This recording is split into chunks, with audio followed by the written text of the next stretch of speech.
Hearst Corporation deeded approximately 100 acres of land and the buildings to the California Department of Parks and Recreation in 1957 to be maintained as a historical monument for the public to enjoy.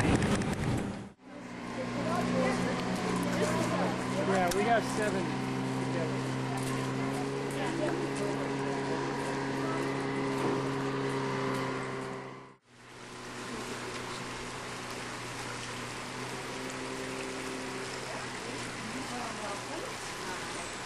My name is Joe.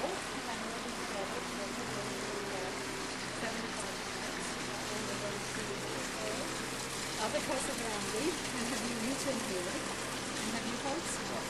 First time, how about you? And this was really his dream home. He waited so long to build here because his mother would live until 1990, and he didn't have the first fortune of his life until his mother died. This one is Casa del Mar, Casa del Sol, and then Casa del Monte. So mountain, sun, and sea. And they all have views of those areas. So it was named for the view. Hundreds of citrus trees, and of course the flowers were so. And roses were very decorated.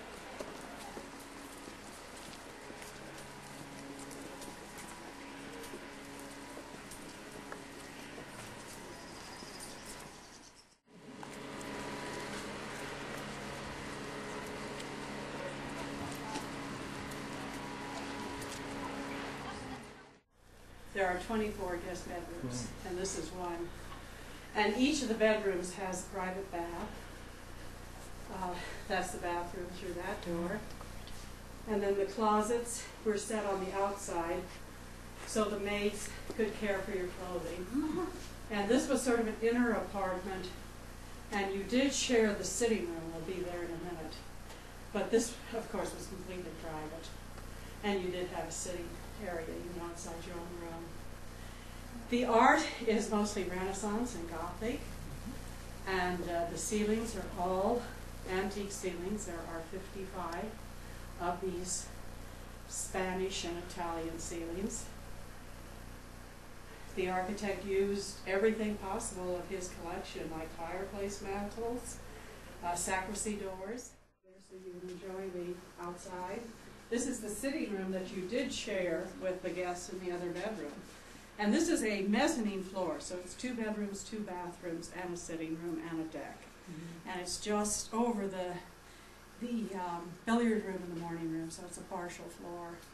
But here you have one of the more interesting ceilings, a beautiful painting of the Annunciation. An unusual modern piece. This is a René Lalique bottle, dated and signed by the artist 1923. And then in contrast, this little figure here is Egyptian and dates 3rd century BC.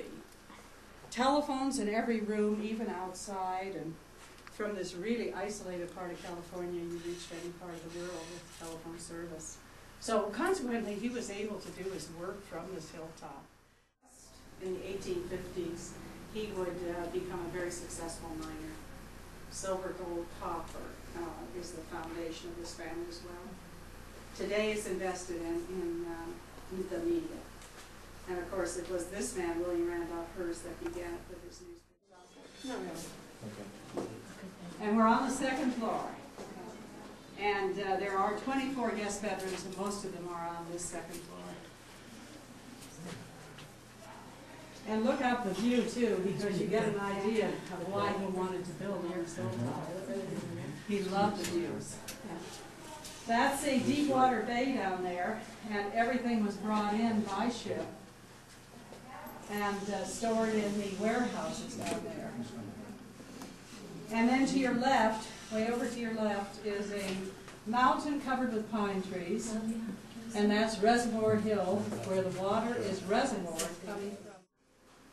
A member of our curatorial staff doing some dusting. And you can imagine the care these books take. So, the library just for guests. Can you imagine? huge Persian rugs. Most of them have been collected by his mother at an earlier date. His mother also was a collector. On this wall too. In this room, I think there's 11 saints and processional pieces. Probably the most interesting thing is the ceiling. This, however, was her clock, Art Deco. They left here, together in 1947. So lots of fireplaces. What's the Beyond there is like an office, private area. He traditionally was up here most of the day, and working in that back room on his empire, meeting with editors and publishers here on working vacations. So he was very much a workaholic. That's what he looked like when he was 30 years old, by the way. Painted by a lifelong friend, and that was painted in 1893.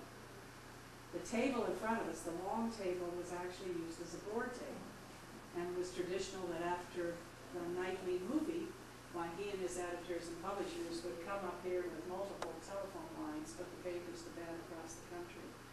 And he was a man that never really, I think, had a true vacation, because wherever he went. So all the water for the hilltop is stored above these towers. Okay. And above those are the bells. Each tower has 18 carillon bells that traditionally he had played in the morning. And, this is supposed to be there. Oh, it is? This is an insect. Oh, it is? Oh, okay. They're not supposed to be that visible, I guess. I was wondering, what's sticky on this? Anyway, here you have 3 balconies for 3 different views, beautiful views. Every room had its name, so you were assigned to different areas. Cary Grant said he was here at least 40 times, so he was probably in about every room. He had to understand with the housekeeper that he had a different room each time he came. And some of the guests did like certain areas. David Niven, who was another frequent guest, always liked the little guest house, the smallest guest house, so he stayed there time and time again. You could write letters home. There was so much to do besides writing and tennis and swimming. His yacht was always moored down at the harbor, laden with food on wheels, and about 50 feet away is the country. So it's quite a distance. This is the china that was always used. His mother had bought it in 1912. Quite a few years before she passed on, she had bought a service for 100. And so we called the ranch china. He actually owned Napoleon solid gold china, and he loved his mother, and I think that's the reason he used it, because it just doesn't look like ranch china. Yeah. But if any of you are old television fans, there was another famous ranch that used this china. They made all their own bread. So this was a hilltop where everything was here, really. All meals were cooked here. This was the only kitchen.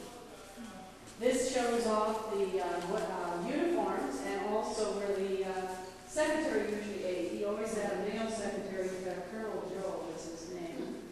And then this little table here is where the menus were put.